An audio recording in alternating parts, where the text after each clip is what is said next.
नफरत की जो दीवार है जिसको तोड़ने का हमेशा से समर्थन देते रहे हैं बीजेपी के कार्यकर्ता और बीजेपी के राजनेता, आज वो खुलेआम चुनौती दे रहे हैं हमारे इलेक्शन कमीशन ऑफ इंडिया और हमारी समाज को। वो खुलेआम नफरती बातें बयान इस कदर दे रहे हैं कि ये उनकी सिर्फ बेशर्मी ही नहीं, हमारे समक्ष भी एक सवाल उठाता है कि इस बड़े लोकतंत्र में आज हालात ऐसे हो गए हैं कि इतनी बड़ी नफरती बातें बोली जाएंगी और हम मूक दर्शक बने उन्हीं को वोट देंगे, उन्हीं को मत देंगे। क्यों? क्योंकि हमने अपने आप को दिलासा देने के लिए यह बात बोल दी है कि उनके समक्ष और कोई बड़ा चेहरा खड़ा ही नहीं हुआ है उस काबिल। नमस्कार, मेरा नाम है हर्षित सिंह तोमर और आप देख रहे हैं टाइम्स एक्सप्रेस। यहां पे अब ये जो आप वीडियो देख रहे हैं ये भाजपा सांसद की है। भाजपा सांसद, इनका नाम बताया जा रहा है और ये नवनीत राणा है। देखिए किस कदर ये बयान दे रही है, सुनिएगा। जय श्री राम। और जिसे जय श्री राम नहीं कहना है तो वो पाकिस्तान जा सकता है। ये हिंदुस्तान है, हिंदुस्तान है और हिंदुस्तान में रहना है तो ये जय श्री राम कहना ही है। और इसके साथ आने वाली 7 तारीख को जो मतदान होगा, जो राम का नहीं और जिन्होंने राम को लाया है, एक बार जोरदार आवाज दिखनी चाहिए भाई। गुजरातला माणसाचे ना आपण। भारत में रहना है तो जय श्री राम बोलना होगा। एक सनातनी धार्मिक होकर, एक हिंदू होकर शर्म आती है जब मेरे मर्यादा पुरुषोत्तम भगवान श्री राम का नाम लेकर ऐसी नफरती बात बोली जाती है, वो भी मेरे इस पाक और इस सुंदर देश में जहां हिंदू, मुसलमान, सिख, ईसाई या फिर धर्म जात के नाम पर ना हम छुआछूत करते हुए एक साथ मिलकर अपनी संस्कृति उजागर करने की बात करते हैं। वहीं दूसरी तरफ वो सांसद जो जनप्रतिनिधि होते हैं भरी सभा में, सड़क पे, रोड शो के दौरान कहते हैं भारत में रहना है तो जय श्री राम बोलना होगा वरना पाकिस्तान। मतलब किस कदर ये तुच्छ मानसिकता दिखा रही है। और ये नवनीत राणा की जो वीडियो वायरल हुई है और यहां पे ये खुलेआम धमकी दे रही हैं। एक जो बहुत बड़ा सवाल उठता है वो ये उठता है कि हमारी मूकदर्शक बनी इलेक्शन कमीशन ऑफ इंडिया को क्या हो गया है। मॉरल कोड ऑफ कंडक्ट लागू करने के और जब आप सुबह से, जब आप आज ट्विटर, क्योंकि आज तीसरे चरण में मत भी हो रहा है, जब आप सुबह से आज जब ट्विटर खोलेंगे इलेक्शन कमीशन ऑफ इंडिया का, वो बहुत ज्यादा वक्त है कि चुनाव है, लोग अपनी भारी तरीके से अपना मत देने के लिए जा रहे हैं। वही दूसरी तरफ वही इलेक्शन कमीशन ऑफ इंडिया के सामने ये वीडियो है, वो कुछ नहीं कर पा रहे। ऐसी आज मैं आपको 2 और वीडियोस दिखाऊंगा और ये बताने की कोशिश करूंगा कि भाजपा के जो बड़े राजनेता हैं और जो उम्मीदवार है, जो प्रत्याशी हैं, उनकी बौखलाहट इस कदर हो गई है कि वो सिर्फ अपनी ही नहीं, अगर नरेंद्र मोदी, हमारे प्रधानमंत्री नरेंद्र मोदी की कुछ छवि आपके सामने अभी अच्छी खासी अभी भी बनी हुई है, उसको बर्बाद करने में तुले हुए हैं। खुलेआम चलिए बर्बाद भी करिए। नफरत किस कदर ये भाजपा के प्रत्याशी फैला रहे हैं वो दिखाना भी बनता है आपको। आपने नवनीत राणा की वीडियो देखी कि जय श्री राम बोलना होगा नहीं तो पाकिस्तान। संकेत क्या है? ये हिंदुस्तान है। नवनीत राणा इस वीडियो में कह रही हैं ये हिंदुस्तान है।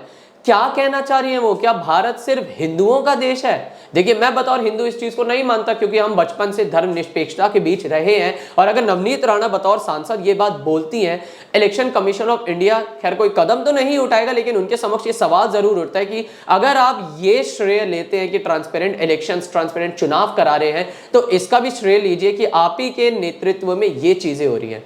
अब ये वीडियो देखिए, हमारे मध्य प्रदेश के पूर्व मुख्यमंत्री और इस बार लोकसभा चुनाव लड़ने के लिए ये हमारे मध्य प्रदेश के हैं शिवराज सिंह चौहान। उनसे एक पत्रकार, ये मनदीप पुनिया, अपने सोशल मीडिया पे डालते हैं और गांव सवेरा उनके चैनल का नाम इसमें देख सकता है।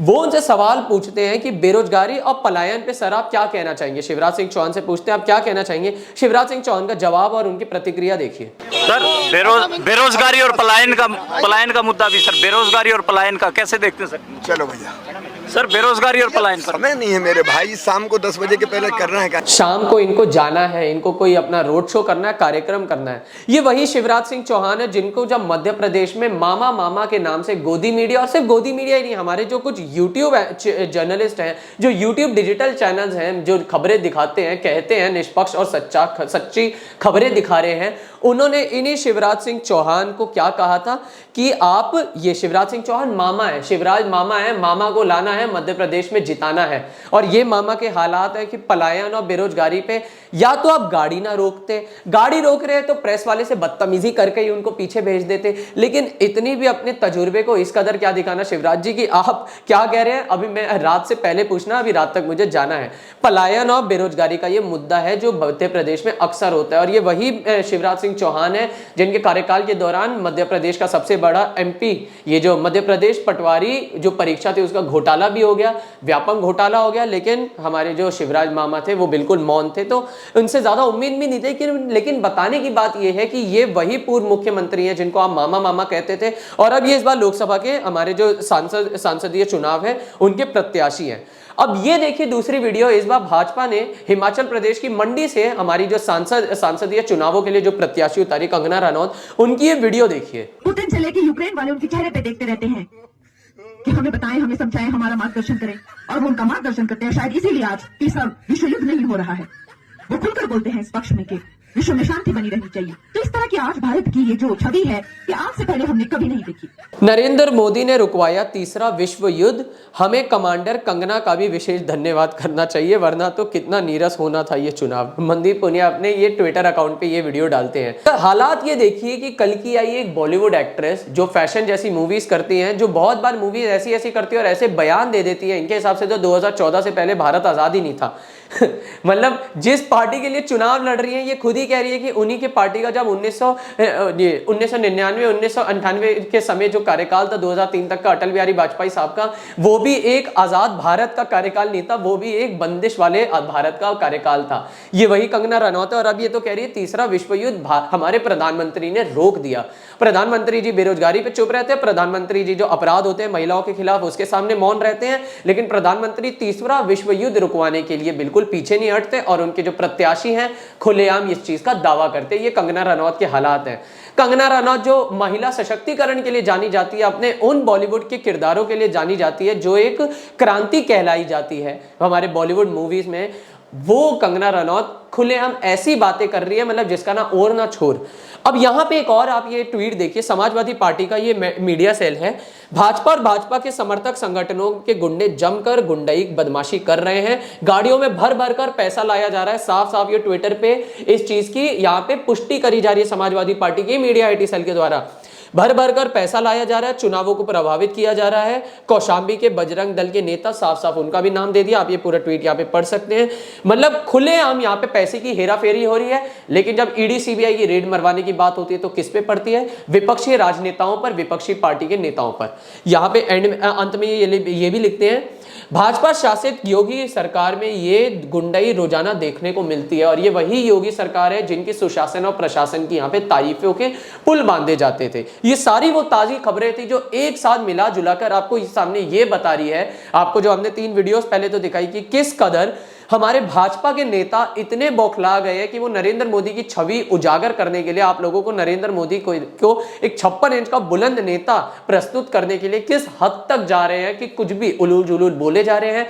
जिस स्टेज पर जाकर जनता के सामने उन्हें अपने आप को, जनता की बातों को अपनी तकलीफ बनाकर प्रस्तुत करनी चाहिए, वहां पे मोदी की झूठी वाहवाही हो रही है। और किस कदर जिस तरीके से ईडी सीबीआई का दुरुपयोग किया जा रहा है, वो यहाँ पे जहां पे आप देख सकते हैं बीजेपी पैसा ले जा रही है, बीजेपी के नेता पैसा ले जा रहे हैं, बीजेपी की गाड़ियां पैसा ले जा रही है, उसमें मौन है। लेकिन जब विपक्षी नेताओं की बात होती है तो यहां पे आप देख सकते हैं किस कदर सीधा ईडी सीबीआई की रेड पड़ती है।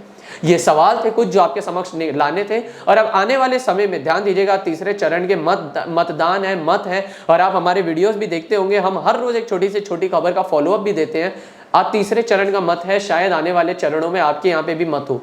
सोच समझ के चुनावों में मत दीजिएगा, और इन लोगों की बहलाई फुसलाई बातों में ना जाकर थोड़ा सा अपने आप से पूछेगा कि आने वाला नेता आप लोगों के लिए क्या काम करेगा, आपके रोजगार के लिए क्या काम करेगा, स्वास्थ्य क्षेत्र के लिए क्या काम करेगा, आपके बच्चों की शिक्षा के लिए क्या काम करेगा। बहुत बहुत धन्यवाद।